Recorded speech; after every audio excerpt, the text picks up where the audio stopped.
வணக்கம் நேர்களே, இது நியூஸ் 8 தமிழ்நாடு தொலைக்காட்சியின் களம் 2026. இன்று நாம் நேர்காணல் செய்ய இருக்கக்கூடிய சிறப்பு விருந்தினர் மனிதநேய மக்கள் கட்சியின் தலைவர் திரு ஜவாஹிருல்லா அவர்கள். சார் வணக்கம். நாகை தொகுதி சட்டமன்ற வேட்பாளராக களம் காண இருக்கிறீங்க. நியூஸ் 8 தமிழ்நாடு சார்பாக வாழ்த்துக்கள். களம் எப்படி இருக்கு சார்? மிக சிறப்பாக இருக்கிறது. தமிழ்நாடு முழுவதும், நாகப்பட்டினம் தொகுதியில் மட்டுமல்ல, தமிழ்நாடு முழுவதும் திராவிட முன்னேற்ற கழகத்தின் தலைமையிலான மதசார்பற்ற முற்போக்கு கூட்டணிக்கு ஆதரவான ஒரு பேரலை இந்த தேர்தலில் அடித்து கொண்டிருக்கிறது. நாகை தொகுதியிலும் அமோகமாக நாங்கள் வெற்றி பெறுவோம். இப்ப 4 முனை போட்டி இந்த முறை தமிழ்நாடு தேர்தல் களம் சந்திக்குது. 4 முனை போட்டி அப்படின்றது யாருக்கு சாதகமா இருக்கும்னு நினைக்கிறீங்க? இது நிச்சயமாக திராவிட முன்னேற்ற கழகத்தின் தலைமையிலான கூட்டணிக்கு தான் சாதகமாக அமையும். காரணம், மக்கள் தெளிவாக ஒன்றை புரிந்திருக்கிறார்கள்.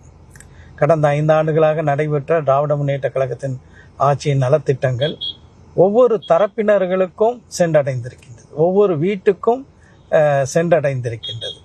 அதே போல் மிக முக்கியமாக மாநிலங்களுடைய உரிமைகளை பறிப்பதற்காக ஒன்றிய பாஜக அரசு பல்வேறு சதி திட்டங்களை எல்லாம் தீட்டி பல உரிமை பறிப்புகள் எல்லாம் நடத்தும் போது அதை எதிர்த்து துணிச்சலாக நின்றவர் திராவிட முன்னேற்ற கழகத்தினுடைய தலைவர், நம்முடைய மாண்புமிகு தமிழ்நாட்டினுடைய இன்றைய முதலமைச்சர், நாளைய முதலமைச்சர் தளபதி மு.க. ஸ்டாலின் அவர்கள். எனவே அதிமுகவுக்கும் பாஜக அணிக்கும் போடக்கூடிய ஒவ்வொரு ஓட்டும், அல்லது இங்கே 3வது அணி, 4வது அணி, 5வது அணி அல்லது 6வது அணி கூட வந்தாலும் கூட அது நிச்சயமாக மாநிலங்களுடைய உரிமைகளை பறிப்பதற்கு வழிவகுக்கும் என்ற அளவுக்கு தமிழ்நாட்டினுடைய வாக்காளர்கள் they are very educated, they are very well aware of what is happening. எனவே நன்கு விழிப்புணர்வு உள்ள தமிழ்நாட்டு வாக்காளர்கள் முதல் அணியான மதசார்பற்ற முற்போக்கு கூட்டணிக்கு, திராவிட முன்னேற்ற கழகத்தின் தலைமையிலான அணிக்கு தான் வாக்களிப்பார்கள். அதிமுக பாஜக கூட்டணியை பற்றி உங்களுடைய கருத்து என்ன சார்? அதிமுக பாஜக கூட்டணி என்பது உண்மையிலேயே நாங்கள் செல்வி ஜெயலலிதா அவர்கள் பொதுச் செயலாளராக இருக்கும்போது பழகி இருக்கின்றோம். எங்களுடைய தமிழ்நாடு முஸ்லிம் முன்னேற்ற கழகத்தினுடைய மாநாட்டில் தான் அவர்கள் ஒரு சிறப்பான உரையை ஆற்றினார்கள். அப்போது அவர்கள் சொன்னார்கள், நான் முன்பு ஒரு தவறு செய்துவிட்டேன், பாஜகவுடன் கூட்டணி வைத்தேன், இனி ஒருபோதும் அஇஅதிமுக பாஜகவுடன் கூட்டணி வைக்காது என்று முழங்கினார்கள். அதே போல நீங்கள் பார்த்தீர்கள் என்றால் மாநிலங்களுடைய உரிமைகளுக்காக வேண்டி செல்வி ஜெயலலிதா அவர்கள் ஒன்றிய அரசாங்கத்தினுடைய பல திட்டங்களுக்கெல்லாம் எதிராக இருந்தார்கள். ஆனால் எடப்பாடி பழனிசாமி ஐயா அவர்கள் மீக்லி சரண்டட் டு பிஜேபி என்று தான் சொல்ல வேண்டும். பிஜேபியிடம் அப்படியே சரணடைந்து விட்டுவிட்டார். ஒன்றிய அரசு கொண்டு வரக்கூடிய பல மாநில உரிமை பறிப்பு திட்டங்களுக்கெல்லாம் ஆதரவாக களத்தில் நிற்கக்கூடிய வகையில் எடப்பாடி பழனிசாமி அவர்கள் அதிமுகவை சிறுமைப்படுத்தி விட்டார். அதனுடைய கொள்கை கோட்பாடுகளை, மாநில சுயாட்சி என்பதும் அதிமுகவினுடைய கோட்பாடு தான். மாபெரும் அதிமுகவினுடைய தலைவர் எம்ஜி ராமச்சந்திரன் அவர்கள் அதில் உறுதியாக இருந்தார்கள். செல்வி ஜெயலலிதா அவர்களும் உறுதியாக இருந்தார்கள். அத்தகைய அதிமுகவுக்கு எடப்பாடி பழனிசாமி அவர்கள் தலைமை தாங்கி அவரை கட்சியை பாஜகவுடன் அடகு வைத்துவிட்ட இந்த நிலை ரொம்பவும் பரிதாபகரம். இது ஒரு தேர்தல் கூட்டணி தான், கொள்கையில் எந்த விதமான சமரசமும் இல்லை அப்படின்னு இபிஎஸ் சொல்றாரு. அதாவது தேர்தல் கூட்டணி வைக்கலாம், அதில் மாற்று கருத்து இல்லை. ஆனால் யாருடன் கூட்டணி வைக்கின்றார்கள்? அதிமுகவினுடைய இதுவரை பின்பற்றி வந்த கொள்கை கோட்பாடுகளுக்கு விரோதமாக செயல்படக்கூடிய ஒரு கட்சியுடன் கூட்டணி வைப்பது, இது எப்படி அதிமுகவுடைய கொள்கை கோட்பாடுகளை அவர் காப்பாற்ற முடியும்? இந்தியாவை பொறுத்த வரைக்கும் ஒரே ஒரு அரசு, அது ஒன்றிய அரசாக மட்டும்தான் இருக்க வேண்டும். மாநிலங்கள் எல்லாம் அட்மினிஸ்ட்ரேட் டெரிட்டரிஸாக, நிர்வாகம் செய்யப்படக்கூடிய ஒரு பிரதேசங்களாக தான் இருக்க வேண்டும் என்பதுதான் MS கோல்வார்கருடைய சித்தாந்தம். அதைத்தான் பாஜக கடைபிடிக்கிறது. அது ஒட்டுமொத்தமாக அதை செய்ய முடியாமல் ஒவ்வொன்றாக அவர்கள் கடைபிடிக்கக்கூடிய ஒரு சூழல். அவர்களுடைய கல்வி கொள்கையை ஏற்றுக்கொள்ளாவிட்டால் உங்களுக்கு கல்விக்கு நிதி இல்லை போன்ற கோட்பாடுகள் எல்லாம் பின்பற்றும் போது எப்படி மாநில சுயாட்சிக்காக பாடுபடக்கூடிய அதிமுக நாங்கள் கொள்கையில் காம்ப்ரமைஸ் பண்ணலை, அதில் சமரசம் செய்து கொள்ளலைன்னு சொல்ல முடியும்? இஸ்லாமிய வேட்பாளர்களுடைய எண்ணிக்கை ரொம்ப ரொம்ப குறைவா இருக்கு அதிமுக தரப்புல இருந்து. பாஜக அதை எப்போ கைவிட்டுட்டாங்க அப்படின்றாங்க. இதனுடைய வெளிப்பாடு அப்படின்றது என்ன தாக்கத்தை ஏற்படுத்தும்? இதை நீங்க எப்படி பாக்குறீங்க? இந்தியாவில் உள்ள முஸ்லிம்களுக்கு மட்டுமல்ல, சிறுபான்மையினர்களுக்கு மட்டுமல்ல, அனைத்து தரப்பினர்களுக்கும் அவர்களுடைய மக்கள் தொகைக்கு ஏற்ப அரசியல் அதிகாரம் வேண்டும். நாடாளுமன்றத்தை பொறுத்த வரைக்கும் அங்கே இருக்கக்கூடிய உறுப்பினர்களில் போதிய அளவுக்கு இந்தியாவில் ஏறத்தாழ 14-15 விழுக்காடு முஸ்லீம்கள் இருக்கிறார்கள். அந்த எண்ணிக்கைக்கு ஏற்ப நாடாளுமன்ற உறுப்பினர்கள் இல்லை. தமிழ்நாடு கூட அதில் விதிவிலக்கு இல்லை. அதே மாதிரி தான் சட்டமன்றத்திலையும் அந்த பிரதிநிதித்துவம் இருக்கின்றது. ஆனால் இன்னைக்கு இந்த தேர்தலில் பார்த்தீங்கன்னா எங்களுடைய அணியில், திமுக தலைமையிலான அணியில் திமுக தரப்பில் 4 முஸ்லீம் வேட்பாளர்கள் போட்டியிடுகிறார்கள். அதே மாதிரி எங்கள் கட்சியில் 2 வேட்பாளர்கள் போட்டியிடுகிறார்கள். இந்தியன் யூனியன் முஸ்லீம் லீக் சார்பில் 2 வேட்பாளர்கள் போட்டியிடுகிறார்கள். Social democratic party of India, அதாவது எஸ்டிபியின் சார்பாக ஒருவர் போட்டியிடுகிறார். அதே போல் பாஜக சார்பாக ஒருவர் போட்டியிடுகிறார். காங்கிரஸ் சார்பாகவும் நிச்சயமாக ஒருவர் போட்டியிடுகிறார். இப்போ இந்த எண்ணிக்கையை பார்க்கும்போது ஏறத்தாழ தமிழ்நாடு சட்டமன்றத்தில் 14 சட்டமன்ற உறுப்பினர்கள் இருக்க வேண்டும். நெருக்கி 14 வராவிட்டாலும் கூட நெருக்கி ஒரு 12 சட்டமன்ற உறுப்பினர்கள் பல்வேறு கட்சியை சார்ந்தவர்கள் முஸ்லீம் வேட்பாளர்களாக இருப்பது பிரதிநிதித்துவத்தை அதிகரிப்பதற்கு திமுக அந்த அரசமைப்பு சட்டத்தினுடைய கடமையை செய்திருக்கிறது. ஆனால் அதிமுகவும் பாஜக சொல்லவே தேவையில்லை, அந்த கடமையில தவறி இருக்கு. இஸ்லாமிய மக்களுடைய குரலா ஒலிக்கக்கூடிய 2 திராவிட கட்சிகளுமே கடந்த காலங்களில் உங்களுடைய முக்கியமான டிமாண்ட்ஸை பூர்த்தி பண்ணியிருக்காங்க, பேசியிருக்காங்க.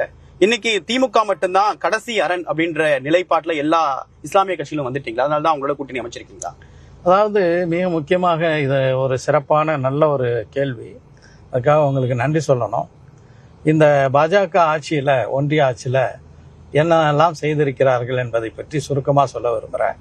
முதலாவதாக குடியுரிமை திருத்த சட்டத்தை கொண்டு வந்து நாடாளுமன்றத்தில் 2 அவைகளிலும் ஏற்றினார்கள். அதில் அதிமுக இரட்டை வேடம் போட்டது. ஒரு மாநிலங்களவையில் அவர்கள் எதிர்த்திருந்தால் அது சட்டமாகவே ஆகியிருக்காது. அதே போல் வக்ஃபு திருத்த சட்டத்தில் இரட்டை வேடம் போட்டது அதிமுக. அதை எதிர்த்து சட்டமன்றத்தில் தீர்மானம் நிறைவேற்றிய போது அதிமுகவினர் வெளிநடப்பு செய்தார்கள். இன்றைக்கு தமிழ்நாட்டில் ஒரு பள்ளிவாசலையோ அல்லது ஒரு தேவாலயத்தையோ சர்ச்சையோ கட்டுவதற்கு மிகவும் சிரமம். ஒரு மாவட்ட ஆட்சியரிடம் என்ஓசி வாங்க வேண்டும். தமிழ்நாட்டினுடைய முதலமைச்சர் ஜனவரி 2024 தலைமைச் செயலகத்தில் முதலில் கிறிஸ்தவ மக்களுடைய அனைத்து பிரிவுகளை சார்ந்த தலைவர்களையும் அழைத்து உங்களுடைய பிரச்சனைகள் என்ன, உங்களுக்கு என்ன கோரிக்கைகள் நீங்கள் வைத்திருக்கின்றீர்கள் என்று ஏறத்தாழ 2.5 மணி நேரம் அமர்ந்து அவர்களுடைய கோரிக்கைகளை கேட்டார். பிப்ரவரி 2024 முஸ்லீம் சமூகத்தினுடைய அனைத்து பிரிவினர்கள் இயக்கங்களை அழைத்து கோரிக்கைகளை கேட்டார். அதற்கு பிறகு ஒரு அரசாணை பிறப்பித்தார். அந்த அரசாணையில் பள்ளிவாசல்கள், தேவாலயங்கள் கட்டுவதற்கு, புதுப்பிப்பதற்கு, பழைய கட்டடத்தை புதுப்பிப்பதற்கு, புதிதாக கட்டுவதற்கு, மராமத்து செய்வதற்கு இனி மாவட்ட ஆட்சியரனுடைய முன் அனுமதி தேவையில்லை, என்ஓசி தேவையில்லை அப்படிங்கிற ஒரு ஜிஓவை வெளியிட்டார். ஆக இன்றைக்கு அதிமுக இந்த விஷயத்திலெல்லாம் எந்த ஒரு நடவடிக்கையும் எடுக்காத ஒரு சூழல்ல பள்ளிவாசல்களை, தேவாலயங்களை வட இந்தியாவில் இடித்து தள்ளக்கூடிய பாஜகவுடன் கைகோத்து எடப்பாடி பழனிசாமி வருகிறார். ஆனால் சிறுபான்மை மக்களுடைய வழிபாட்டு உரிமையை பாதுகாக்கக்கூடிய அரசமைப்பு பணியை திமுக செய்து வருகிறது. திருப்பரங்குன்றம் விஷயத்துல சட்டப்பிரகாரம் தீபம் ஏற்றணும் நீதிமன்றம் சொல்லுது. ஆனா அங்க இருக்கக்கூடிய சூழ்நிலையை சுட்டிக்காட்டி அரசு வெவ்வேறு காரணங்களை சொல்லி இதை தவிர்க்க விரும்புது. உங்களுடைய நிலைப்பாடு என்ன? இந்த விஷயத்தை அரசு எப்படி கையாண்டது? திமுக எப்படி இது கையாண்டது? அதாவது ஒன்றை புரிந்து கொள்ள வேண்டும். பலரும் என்ன சொல்கிறார்கள் என்றால், கார்த்திகை தீபம் தினத்தன்று திருப்பரங்குன்றத்தில் தீபம் ஏற்றவில்லை என்று. ஆனால் உண்மையிலேயே தீபம் ஏற்றப்பட்டது என்பதுதான் உண்மை. அதை பற்றிய செய்தி கூட உங்களுடைய ஊடகங்கள் கூட வெளியிட்டீங்க. நாங்கள் தமிழ்நாட்டை அயோத்தியாக்குவோம், இது பாஜகவினுடைய குரல். ஆனால் தமிழ்நாடு சமூக நல்லிணக்கத்திற்கான ஒரு பூமி. நான் போட்டியிடக்கூடிய நாகப்பட்டினம் தொகுதியில் இருக்கக்கூடிய நாகூர் தர்காவிற்கு எல்லா தரப்பு மதத்தை சார்ந்தவர்களும் வருகிறார்கள். அதே போல் அருகில் இருக்கக்கூடிய வேளாங்கண்ணிக்கும் எல்லா மதத்தினர்களும் வருகின்றார்கள். அதனால் நாங்கள் இடம்பெற்றிருக்கிறது உண்மையிலேயே மதசார்பற்ற முற்போக்கு கூட்டணி. இந்த கூட்டணி எந்த மக்களுடைய வழிபாட்டு தலங்களையும் பறிப்பதற்கோ அதை மாற்றுவதற்கோ விடாத ஒரு கூட்டணி. அரசியலுக்காக பாஜக இந்த நாடகங்களை எல்லாம் செய்தது. இறுதியா 2 கேள்வி. தாவேக தலைவர் விஜயுடைய வருகை, அவருடைய நோக்கம் நான் முதலமைச்சராகணும், சமூக நீதி நிலைநாட்டணும், சமத்துவத்தை நிலைநிறுத்தணும் அப்படின்னு சொல்றாரு. அது சிறுபான்மை மக்களுடைய வாக்குகளை பிரிப்பதா அவருடைய நோக்கம் அப்படின்ற விமர்சனம் இருக்கு. இதுல உங்களுடைய கருத்து என்ன? அதாவது அன்பு சகோதரர் விஜய் அவர்கள் அவர் சந்திக்கக்கூடிய முதல் தேர்தல் அவருக்கு என்னுடைய வாழ்த்துக்களை தெரிவித்துக் கொள்கிறேன். நான் அதே நேரத்தில் அவர் பேசிய ஒரு பேச்சை யாராலும் மறக்க முடியாது. பாசிசமா பாயாசமா என்று பேசினார். பாசிசம் எவ்வளோ கொடூரமானது, பாசிசம் எத்தகைய தீமைகளை விளைவிக்கக்கூடியது, பாசிசம் எப்படி மனித குலத்திற்கு விரோதமானது என்ற புரிதல் இல்லாத வகையில் அவர் அரசியலிலே நுழைந்திருக்கிறார். அரசியலை பற்றி நிறைய பாடத்தை அவர் கற்றுக்கொள்ள வேண்டும். பெரும்பான்மைக்கு எண்ணிக்கை குறையக்கூடிய பட்சத்தில் கூட்டணி ஆட்சி அமையணும் அப்படின்னு நினைக்கிறீங்களா? தமிழ்நாட்டினுடைய பாரம்பரியம் ஒரு கட்சி ஆட்சி தான் இங்கே அமைந்திருக்கின்றது. இந்த தேர்தலிலும் திராவிட முன்னேற்ற கழகம் அது போட்டியிடக்கூடிய இடங்களில் அனைத்திலும் வெற்றி பெறும். மிக தெளிவாகவே நான் சொன்னேன். நல்ல ஒரு கூட்டணியை அமைத்து முதல் செஞ்சுரி அடித்தால் எங்களுடைய முதலமைச்சர், ஓப்பனிங் பேட்ஸ்மேன், கேப்டன் மு.க. ஸ்டாலின் அவர்கள். அதே போல சிறப்பான ஒரு தேர்தல் அறிக்கையை அளித்து டபுள் செஞ்சுரி அடித்திருக்கிறார். நிச்சயமாக அதில் கூட்டணி என்ற பேச்சுக்கே இடமில்லை. விஜயை பார்க்கறது வரக்கூடிய கூட்டம் வாக்குகளாக மாறுமா? அதாவது டோட்டலி அன்டெஸ்டட். அது எத்தனையோ நடிகர்கள் இதற்கு முன்பு தமிழ்நாட்டு அரசியலுக்கு வந்திருக்கிறார்கள். அவர்களுக்கும் பெரும் பெரும் கூட்டங்கள் வந்திருக்கிறது. ஆனால் யாரும் அதை தனியாக அவர்கள் போட்டியிட்டு அதற்கு விதிவிலக்காக வேண்டுமென்றால் புரட்சித் தலைவர் என்று அதிமுகவினரால் அழைக்கப்படக்கூடிய எம்.ஜி. ராமச்சந்திரன் இருந்திருக்கலாம். அதனுடைய தொடர்ச்சியாக நீட்சியாக செல்வி ஜெயலலிதா இருந்திருக்கலாம். ஆனால் எந்த நடிகரும் அவர்களை தவிர தமிழ்நாட்டில் சோபித்தது இல்லை என்பதுதான் தமிழ்நாட்டின் வரலாறாக இருக்கிறது. இப்பக்கூடிய அரசியல் களம் தொடர்பாகவும் உங்களுடைய பார்வையை எங்கள் முன்பாக நியூஸ் 18 தமிழ்நாடு வாயிலாக வாக்காளர்கள் வச்சிருக்கீங்க. உங்களுடைய கருத்துக்களுக்கு மிக்க நன்றி சார்.